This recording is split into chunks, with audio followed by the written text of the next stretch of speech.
Hello and welcome to the Daily Meal for Thursday, the 31st of July 2025. In today's Meal News, well, this was a shock, a hell of a shock.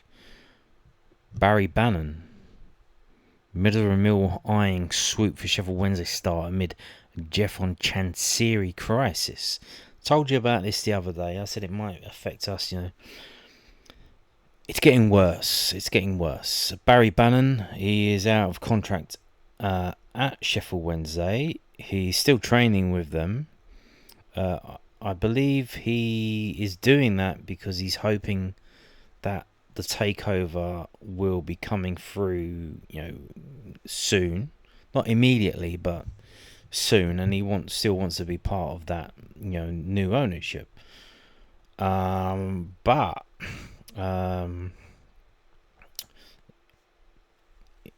I don't think it's going to be happening. So today we were linked with him. Now he is out of contract. We can still speak to him now. He's not a Sheffield Wednesday player. His contract's run out. So we could be speaking to him. He doesn't need to, hand in his notice because he hasn't been paid his wages. Although I don't know if I think he probably is owed some money from Sheffield Wednesday. So he would become, he has a claim from the club. This is from footballleagueworld.co.uk, but this is written up a story from the local newspaper. So Sheffield Wednesday midfielder Barry Bannan is attracting interest from Middlesbrough and Millwall just over a week before the start of the Championship season. Middlesbrough and Millwall are considering swoops for the Scot, as per the Star, amid the chaos going on at Sheffield Wednesday at present. Bannan is understood to be desperate to stay at Hillsborough for the 25-26 campaign, but with it having been reported that players might refuse to play because their wages for July are unlikely to be paid on time, he could be forced into making a difficult decision. The 35-year-old has continued to train with Sheffield Wednesday despite the fact that his contract expired at the end of June, and he is said to want to continue as club captain next season despite the issues surrounding the club at the moment. However, with it seemingly increasingly likely that Bannan will not be offered a contract before the Owls' opening day clash against Leicester City on August the 10th, Middlesbrough and Millwall are ready to take advantage of the situation by bringing in the experienced Championship midfielder on a free transfer. Okay, so the Owls squad are at risk of not being paid for July, which would be the fourth time in 5 months that players have not received their wages on their expected payday. That has resulted in players considering not attending training and refusing to play scheduled matches, which is not an ideal scenario to be with the 25-26 campaign fast approaching. Sheffield Wednesday were also placed under transfer restrictions earlier this summer, meaning they cannot spend the fee to sign players permanently or on loan until January 2027. Manager Danny Roll finally left the club officially earlier this week alongside key members of his backroom staff, with Henrik Pedersen having been appointed as his replacement today. To make matters worse, the North Stand at Hillsborough was closed by the Sheffield Council this week due to concerns about its structural integrity. Wednesdayites will feel as though they have not been able to catch a break since the end of last season, and unfortunately there does not currently seem to be any light at the end of the tunnel, with owner Chansiri insisting that he wants $100 million to sell the club despite the state that he is put in. And then, they're just padding it out. So, the original story, what I actually care about, Barry Bannan signing for Millwall. Now, he's 35, but, this is from the Star.co.uk, so this is the Sheffield Star, the local paper. Middlesbrough Millwall considering swoop for Sheffield Wednesday Barry Bannan again. The Owls are in a shambolic state at present, with talk of walkouts and a possible strike on the back of the latest round of late payments, and they head into next weekend's championship as one of the most unprepared teams that the division has ever seen. Amongst all that is an ongoing situation surrounding their club captain Bannan, who has continued to train through, though his contract expired at the end of June, and despite everything, the Star understands that he's still desperate to be playing in blue and white for the 25-26 campaign. He's been there for 10 years. I don't know if he's had his testimonial yet. Although that was supposed to be organised this season. Obviously, the club's a basket case. Obviously, doubtful that it's probably highly unlikely that maybe it can be done. That if he leaves and then once the new owners do take over, then he has his testimonial. I don't know. But with the ongoing uncertainty surrounding the club and no guarantees on anything going forward, Bannan may be forced into making a decision that he doesn't necessarily want to make, and there are believed to be a number of clubs who would jump at the chance to bring him on board if Wednesday aren't able to get a deal done to keep him at Hillsborough. So maybe they're trying to get him to take lower wages or whatever, I don't know. The Star understands that both Borough and Millwall are considering making a move to try and sign the 35-year-old should things not get rectified at Sheffield, with both clubs able to offer the sort of stability that Wednesday can only dream of at present. Wednesday aren't so longing to see their number 10 pen a new deal that will see him extend his decade-long stay in South Yorkshire and continue as their leader for what will certainly be a tough season, but at this point it's unlikely that anyone would blame him if that simply wasn't possible. So this was the original what's the word? This is where the story came from. Originally, the local paper. So now, is that true? Is that not true? Could it be they're talking about this? They're trying to make Sheffield Wednesday sign him. I don't know. But this is the latest regarding Sheffield Wednesday. Sheffield Wednesday's season opener could be called off as players refuse to play in friendly. Yeah, today is the 31st of July. It's the last day of the month. They were supposed to be paid today. Guess what? They didn't get paid today. Sheffield Wednesday's players have refused to play in a friendly against Burnley this weekend. Now, interesting. The friendly is behind closed doors, which in itself is just bizarre because it's a week before the season starts. You don't play a behind closed doors friendly at this such late stage of the season. The Owls were scheduled to face Premier League opposition Burnley in a behind closed doors fixture on Saturday.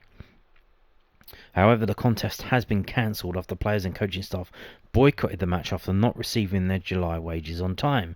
Players were informed this week that the wages would be delayed for the third month in a row and fourth time since March. So here's the thing. So they're not wording this properly. They're intimating that they haven't been paid for 4 months. But I don't think that's the case. I think they're just being paid late. Because I think the guy, he has to put money into the club to pay the wages, and he literally just transfers money in every time that happens. And the EFL have told him, they told him last season, like to get through to the end of the season, you need to put the wages for 2 months worth of wages in this account, this like separate account, or we're going to kick you out of the league, or like minus 20 points or whatever, because they were in trouble and they ended up getting the transfer embargo. So he said, look, if you don't put wages in this thing, like, we're going to give you minus 20 points and you're going to get relegated, so figure it out. So it comes as Wednesday remain under an EFL transfer embargo. He's trying to sell the club, etc., etc. Obviously, most of this we're going over. There are now growing concerns within the EFL over the Owls will be able to fulfil their season opener. The club is set to visit Leicester at the King Power Stadium in less than 2 weeks on August the 10th. So that's a Sunday game, you know. So that'll be on the TV. So you can see how embarrassing that will be if that's this game that's been selected for Sky. It sounds like it because it's on Sunday. If that has to be postponed. Now, they appointed the new coach and he signed a contract extension earlier this month. The assistant manager. He's become the manager. So he signed a contract extension. Now, here's the thing. Obviously, if the new people do come in, they have to take on all the contracts of the existing enterprise. They can't just, they They can't just fire people. They have to take the contracts on. Obviously, whether they want you around or not, they have to make you redundant. But it is what it is. Then they got a quote from the new manager, who seems to be a bit of a nut job. Now, with just 10 days until their clash with Leicester, there are just 8 players aged over 25 at the club. Meanwhile, the senior squad currently consists of just 15 players, one of which is a goalkeeper. So I would say so they haven't made any new signings this summer because of the transfer embargo. They've only done one deal which involved a fee, which they sold the player to Rangers, and other players have just left because their contracts were up, or because they got paid late, they just ripped up their contracts and left mutually. Whatever, they're allowed to just leave on a free. So yeah, what I would say, if Leicester, this is ridiculous, they're guaranteed to go down anyway. They don't have a team that's good enough to stay up. They won't be able to get a team that's good enough to stay up because of the transfer embargo. They're highly likely to be unable to fill possible many fixtures due to injuries. If I would say, if they miss that first game against Leicester, if that has to be postponed, they need to be kicked out of the league. They need to be kicked out. Now, at the moment, they're a going concern. As soon as they don't have that league place, then they're not. So even if they're not going to, if they don't want to do it, I think they have to threaten to do it. Because the guy's not selling. He's getting offers. He's got offers for 40 million. He wants 100. It's it is what it is. You've turned Sheffield Wednesday into a complete fucking shit case. You're not going to get 100 million. You just aren't. So yeah. So keep an eye on that. But in my opinion, if they fail to fulfil the opening game of the season, they should be kicked out of the league. And then obviously they still exist, but they won't have a league to play in, and then what comes from that comes from that. Now they'll still exist as a company, but they won't have a source of income to pay their fees, so they'll probably very quickly file for bankruptcy or some kind of thing.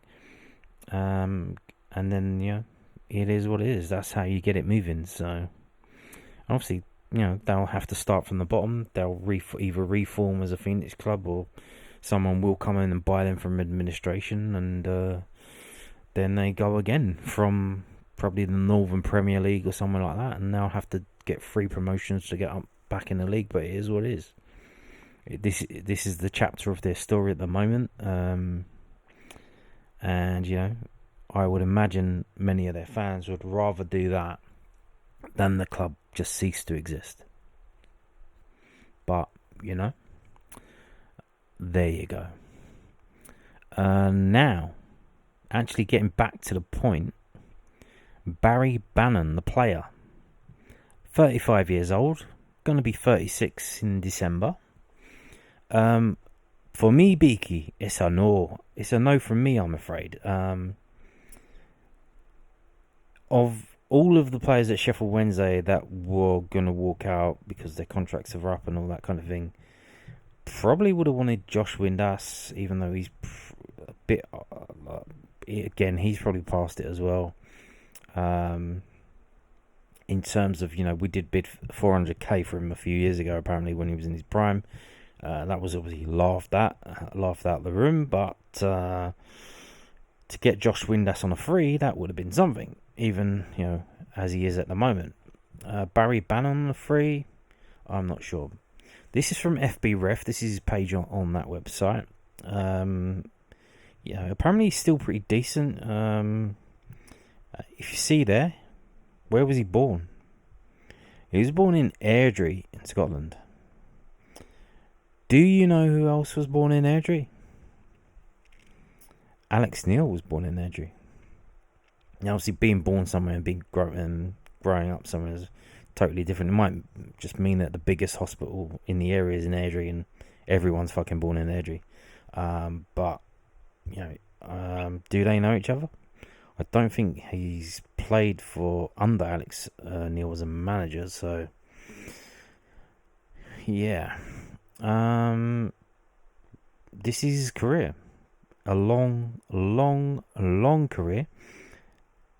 He's only been down south once, and that was 2 seasons at Crystal Palace. So I imagine, that was in the Premier League. And then since then, he's never seen the Premier League again. Been Championship and League One, but never been back in the Premier League. So I don't know what went on at Crystal Palace. I don't know if he had a bad old time. He only started 2 games in that second year there at Palace. So it doesn't look like it went very well for him. He only played 138 minutes. Was that due to injury, or maybe he was homesick, much like Mihajlo Ivanovic was apparently? But so you can see he's been at Sheffield Wednesday for 10 years. Like I said, this would be his 11th. He wants to stay there. Again, if they can't fulfill their fixture, then the writing's on the wall. You can't be doing that. I think he needs to realise that. Obviously, he's a free agent, so he can sign whenever. He could wait until the transfer window's closed and then just go to anyone who's still interested after the transfer window's closed. But, if I was him, you probably... If you do think Sheffield Wednesday could be fixed and could be...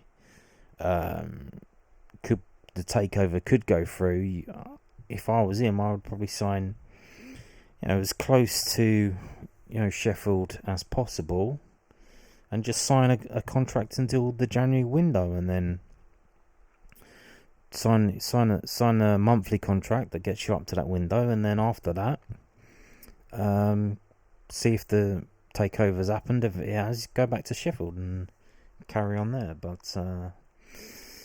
But you can see, he's still going. He's doing very well. I mean, 3,461 minutes last season, which is about the same as the season before and the season before.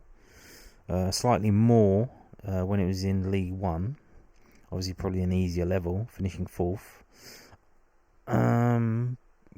4 goals. What's that? That's goal. 4 goals, 5 assists, off of an XG of 2.6. So, he's still doing it. But, if we bring him in,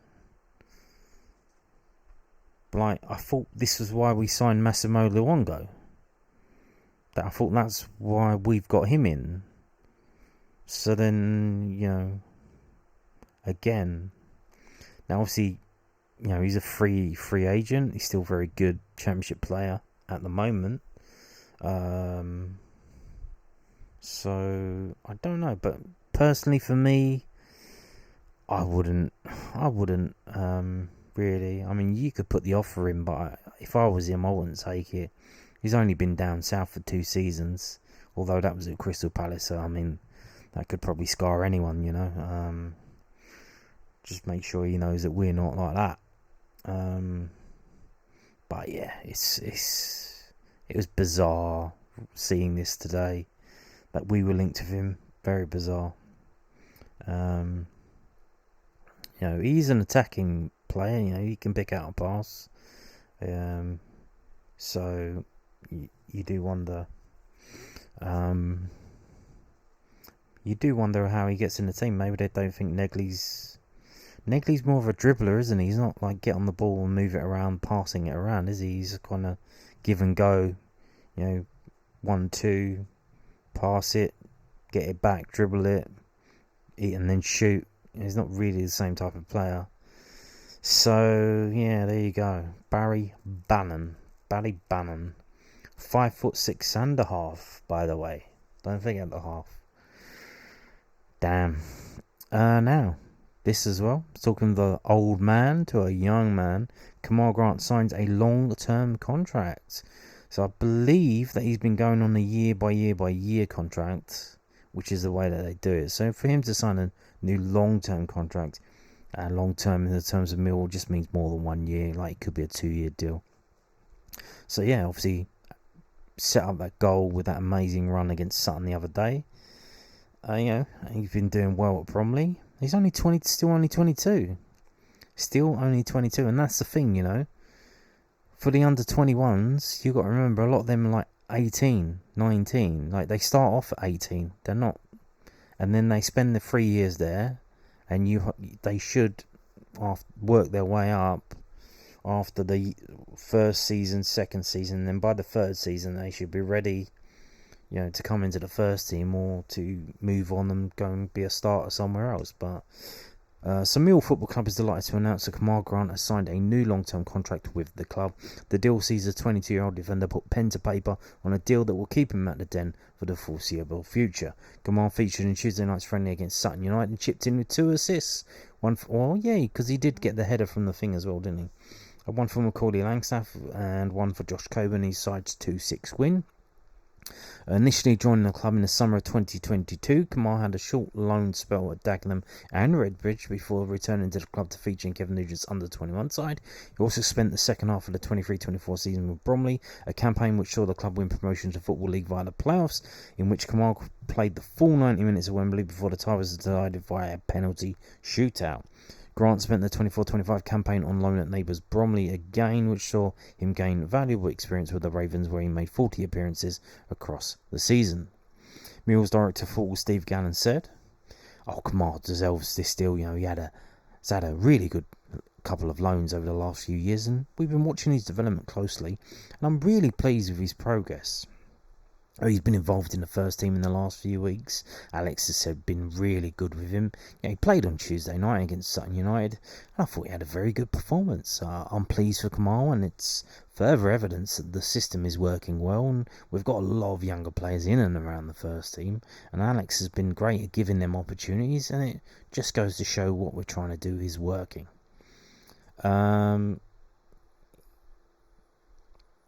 Yes and yeah, but this isn't a Steve Gallen signing. So, although obviously the process that they've got, the plans that they've got in place, the system, obviously Kamarl's part of that now. But obviously this was a pre-Steve Gallen signing. Now, moving on to this. More post-match comments from the southernnews.co.uk, which published today on a Thursday.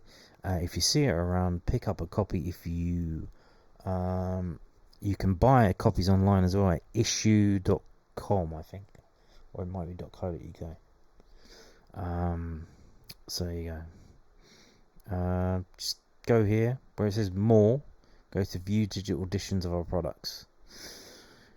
He's got real quality. Alex Neil-Mill's latest signing. So again, more post-match comments after the Sutton game. Did you see the highlights? I'll put them up. Did you see them? Alex Neil said Mill's latest signing, Alfie, Doughtys, has real quality and the versatility to play in multiple roles. The 25-year-old left-sided player joined the lines from Luton Town on Monday, July the 28th, and played in Mill's pre-season friendly against Sutton United the following day. Doughtys started at left back and supplied a well-weighted ball from Macaulay Langstaff's opener against the U's. He also assisted Adama Maka's first goal and Millwall's fourth. What he does do is it covers a few positions for us. Alex Neil told News at Den after Millwall's 6-2 win over Sutton. He's got real quality in his left foot, and you can see that with his pass to Maka for the first goal. He's got a great set-piece delivery. He'll be a real asset for us, whether we use him at left back or left wing or right wing. So I think from that perspective, it gives us good options. Doughtys led Luton in expected assists at 8.27 and chances created 62 from left wing back last season and was productive at the top level too. In his sole Premier League campaign in 23-24, he led the top 5 European leagues in crosses, 340 in corners taken, 151 and recorded 8 assists. Wow, what the hell? Again, I'm surprised last season that no Premier League team came in for him, even as a squad player. Really, guys? Really? You're just going to keep buying these foreigners? One thing to note as well, how well he did for Luton last season, the numbers there. He was injured towards the end of the season, and Luton were in a relegation battle. So you hope that you take a player like that out of that team, put it into our team, which is doing well, and wow, let's see what he does for us. He joins the side with two tall, aerial dominant strikers in Josh Coburn and Mihailo Ivanovic. It's not by accident that he's been brought in, Neil said. We've looked at having good targets in the middle of the box and making sure we've got good quality supplying crosses coming in there, and Alfie will certainly help with that respect. Exactly, so you assume that he's going to be taking some of the set pieces, especially the indirect free kicks and stuff like that. You imagine, we saw that Ivanovic taking that absolutely fantastic free kick last season, and the penalties as well. Some people mention who's going to be the penalty taker, who's going to be taking the free kicks. We will see. Now moving on to this. The game is still going ahead, but Mill have taken it off of their list of matches for some reason. Only been known to them. Welling United versus Millwall 11. It's a Millwall under 21s. And it's probably not even that. It's going to be a lot of trialists. Millwall's under 21s first game in the league is on the 12th. So that's 11 days after this game, which is tomorrow, which is the 1st of August. So this is from WellingUnited.com. Welling United round off their pre-season campaign with a clash against Millwall under 21s at Parkview Road on Friday evening, 7:45pm kickoff. The friendly meeting against the Championship club provides Wings boss Lee Martin, yes, that Lee Martin, the one who played for us, with one last opportunity to finesse his side ahead of the opening day trip to Cheshunt 8 days later. The Lions finished 8th in the Championship in 24-25, and we're hoping for another push for a playoff position in the upcoming season under Alex Neil. And Millwall's under 21s enjoyed a positive season last term, taking the battle for the Professional Development League South title to the wire, missing out on top spot and a place in the end of the season playoff against their counterparts in the North Division by just 1 point. Boss Kevin Nugent's side won 20 of their 31 matches, losing just 5 and scoring 69 goals. Tickets for the friendly fixture will be priced as follows, available at the turnstiles on the night of the game with no online sales, as it should be. Bosh. £10 on the door. Bosh. £5 for concessions. Under 11s free when accompanied by a paying adult. So there you go. This is Parkview Road, Welling, 7:45 Friday night. So there you go. It is happening. It is going on. Now the club have put this up.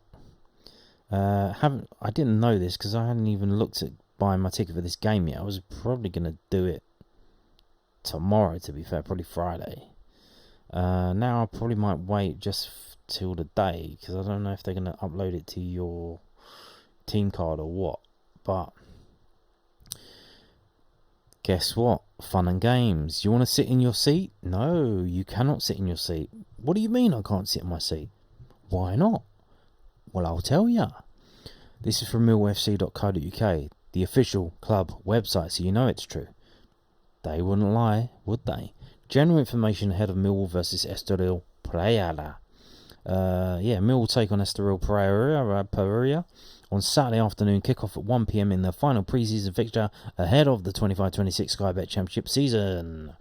Ahead of kick-off, Millwall's website releases some general information. Millwall fans will be hosted in the Dockers stand, which is the only stand that will be open for the match. So if you sit in the south, if you sit in the west, no, not for this game. So if it's a sunny day, you should probably bring your sunglasses because you're going to get the sun in your eyes. For those who are not familiar with attending matches in the Dockers stand, please use the stadium match attached to help plan your entrance to the stadium. Let's have a look at that. So here you go. So it's literally round the back. You have to go all the way around the back. If you're coming in from the only thing, there are entrances around the back. If you're walking from Surrey Quays, that goes. There is a gate around there. Although they had a bit of trouble with that last season. There's building work going on, and it's all muddy and shit. So again, I'm not sure about that. So there you go. Yeah, you have to walk all the way around. And go to the stand on the other side. Tickets for the fixture are now on sale and can be purchased via this link. They will remain available up until kick-off at the Dens ticket office. If you are yet to purchase your ticket, please be advised that selecting the e-ticket option will speed up your entry to the stadium. So the Spitfire and Harry's Bar will be open ahead of kick-off from 10:30 a.m. Additionally, food and drink will be available at the kiosk inside the stadium, which will open from 90 minutes prior to kickoff. For those looking to purchase 25-26 merchandise, the club shop will be open from 9 a.m. So again, a new season. So I assume we're all eager to learn how much the prices have gone up, because they go up every year. You go in the stadium and the prices of the food is just every year they just jack it up. By probably 50 pence or more. You'll tell it really bad if they redesign the menu. If they redesign the menu and redesign everything, because then they're trying to obfuscate the prices increases. So we'll wait to see. What are we gonna get for the rest of the season? Harry's Bar is going to be open, and Spitfire Bar is going to be open. So there you go. So it sounds like most of the other stuff's not going to be open. The stuff outside, because they haven't specifically mentioned it. I don't know. Maybe it will be open, but I don't think so. Now, they haven't told us why. They haven't told us why, have they? Why do you think? Because they're still working on the hospitality section. So it will be interesting to see if there are still people sitting in the director's box, or are they going to have to slum it over with us? Maybe they could sit in the West Lower, but obviously they're not padded seats down there. Would be interesting, because if that's all still a building site, the hospitality section's there. Yeah, they've got 2 weeks to figure that out, though. Or more than that, because the first home game is against Middlesbrough, but you would imagine they need to get it done well before then, because they've got safety checks and all that kind of thing that they need to figure out. So, yeah, good luck with that. You're cutting it fine, huh? Yeah. Fun times, eh? Do you think they're going to be ready before? Well, they've been selling tickets, so it's going to be an absolute nightmare if they have to refund people for the Middlesbrough game because the hospitality is not open properly. Or you know what they could do, if it's just okay, they'll open it anyway, and then people go in and say, "What the fuck is this? It's not finished," and then they'll go back in and finish it afterwards. Yeah, I'd probably say you shouldn't do that, but whatever. Now, so this game, the Estoril, it's kick-off at 1 p.m. You see that? 1 p.m. PSA, public service announcement. This is from the website kentishfootball.co.uk. It's a fantastic website that covers football in Kent, South East London and Crowborough in East Sussex. For some reason, just Crowborough in East Sussex. I don't know why. Maybe he lives there. I don't know. But so on Saturday, the same day that we're at home to Estoril, there are games in the FA Cup. The FA Cup has started the extra preliminary round. It just so happens there is a game down the road, Fisher versus Camberley Town, 3 p.m. kickoff. Now, obviously, if you're staying until the final whistle in the Estoril game, probably highly unlikely that you could be able to make it to that game for kickoff, but you could still turn up and you could still, watch some FA Cup football. Cup football, there's nothing like it. Knockout football, although at this stage I do believe they still go to replays. So the game could be a draw, which But yeah, these are the other games. These are just the games involving teams in Kent, South East London, etc. that this website covers. So there you go. Jersey Bulls versus Erithon Belvedere. Jersey Bulls. And why not? Do you want to fly to Jersey and watch that game? So yeah, that's happening. Just thought I'd mention that Fisher versus Camberley Town. Obviously, Fisher's ground is operated by Millwall Community Trust. They are I don't know if they're the landlords or they're the managers. They manage it on behalf. I think it's owned by Southwark Council, something like that. But there is a connection with Millwall, really. So just sharing that if you wanted to take that game in, do a double header.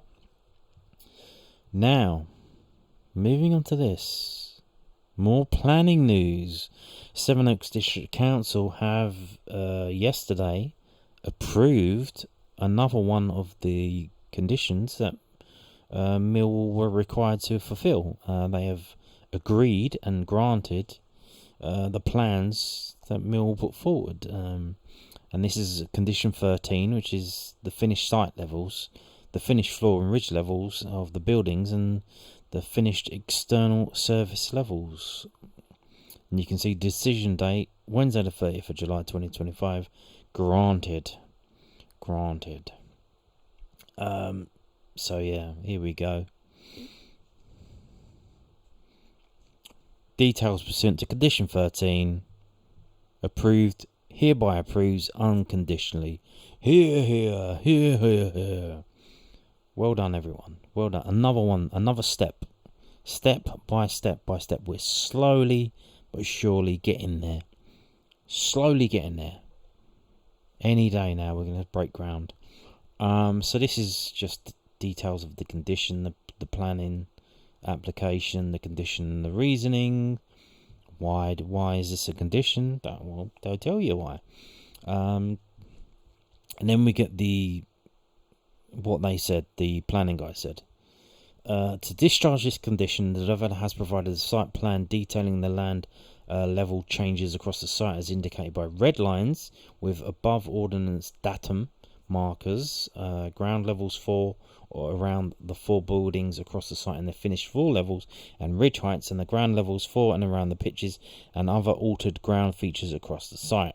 The proposed plans confirm the heights of the buildings which align closely to the planning application. The plans give a good indication of the extent of any necessary levelling ground alteration required.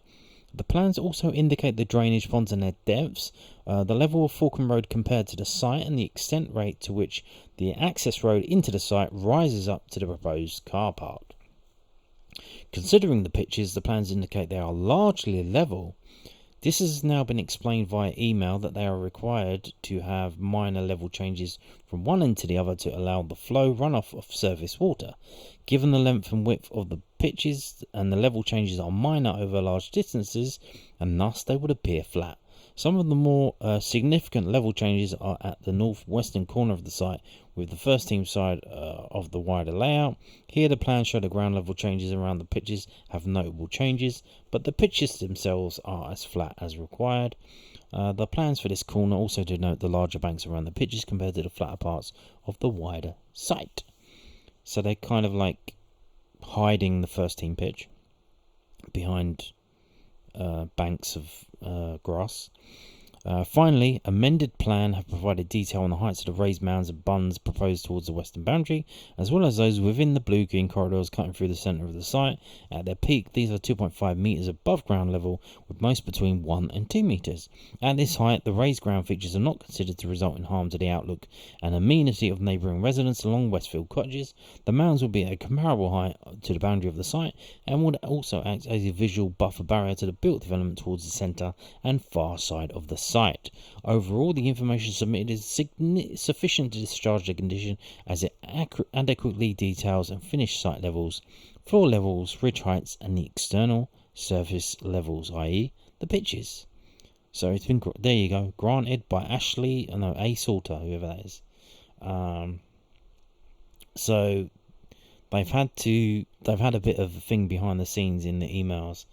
and they've had to tell them, they put in this AGL, all of these AGLs, they've had to add all this stuff in the middle, and then up here they've added that. So, it's all good. It is all good. So another condition granted.